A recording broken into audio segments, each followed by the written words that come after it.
ঢাকা বিশ্ববিদ্যালয়ের কার্জন হলে আমরা দেখতে পাচ্ছি ডাকসুর আয়োজনে 12 শতাধিক শিক্ষার্থীদেরকে নিয়ে গণ ইফতারের আয়োজন করা হয়েছে।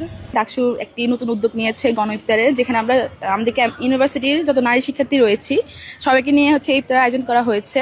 তো অনেকজনই রেজিস্ট্রেশন করেছিল, যেহেতু এতজনকে সম্ভব না আসলে, তো এখানে ডাকসু প্রথম স্টেজে 22 জনকে রেখেছে ইফতারে। তো আমার কাছে বেশ ভালো লেগেছে খাবার, এরপর অ্যারেঞ্জমেন্ট, ওদের যে এনভায়রনমেন্ট সবকিছু মিলে অনেক ভালো ছিল। আমি সনাতন ধর্মী থেকে অংশগ্রহণ করেছি, যেহেতু এটা গণ ইফতার, তো এখানে কোনো ভেদাভেদ ছিল না কে কোন ধর্মের, তো সব ধর্মের মানুষ এসেছি আমরা, অ্যান্ড আমিও পার্টিসিপেট করেছি। এবার সবার জন্যই সেম খাবার রেখেছে, বাট সমস্যা নেই, এটা পরবর্তীতে হয়ে যাবে। ডাকসু কর্তৃক আজকের আয়োজনে আমাদের অনেক আপুরা আসছেন, প্রায় 1200 জন শিক্ষার্থী আমাদের আজকের প্রোগ্রামে উপস্থিত ছিলেন। আমরা চেষ্টা করেছি একটা সুন্দর প্রোগ্রাম করার, আমাদের সব কিছুই আলহামদুলিল্লাহ সুন্দরভাবে শেষ হয়েছে। কিন্তু একটা বিষয় আমাদের লক্ষ্য করা উচিত ছিল বলে মনে করছি, যেটা হলো আমাদের কয়েকজন শিক্ষার্থী আমাদের অমুসলিম, ওনারা আমাদের বিফতারিতে অসন্তোষ প্রকাশ করেছে।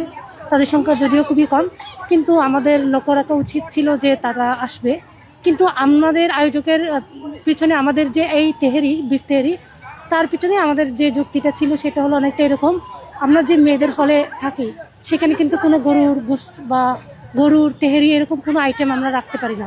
আমাদের মেয়েদের হলে আমরা সারা বছরই গোশত খেতে পারি না। সে জায়গায় আমরা আজকে একটা সুন্দর ইফতার মাহফিল করলাম। গণ ইফতারের আয়োজনে আমরা চেষ্টা করেছি আমাদের শিক্ষার্থী বোনদের মুখে গরুর গোশত তুলে দেওয়ার আর কি। তো ওই বিষয়টা মাথায় রেখে আয়োজন করতে গিয়ে আমরা হয়তো কয়েকজন শিক্ষার্থীর বিষয়টা আমরা মাথায় রাখিনি, এই জন্য আমি আন্তরিকভাবে দুঃখ প্রকাশ করছি। আশা করব আমরা ভবিষ্যতে যদি এরকম কোনো পরিকল্পনা করি, আমাদের অমুসলিম বোনদের সংখ্যাটা নিয়ে তাদের জন্য আলাদা ব্যবস্থা রাখার, ইনশাল্লাহ।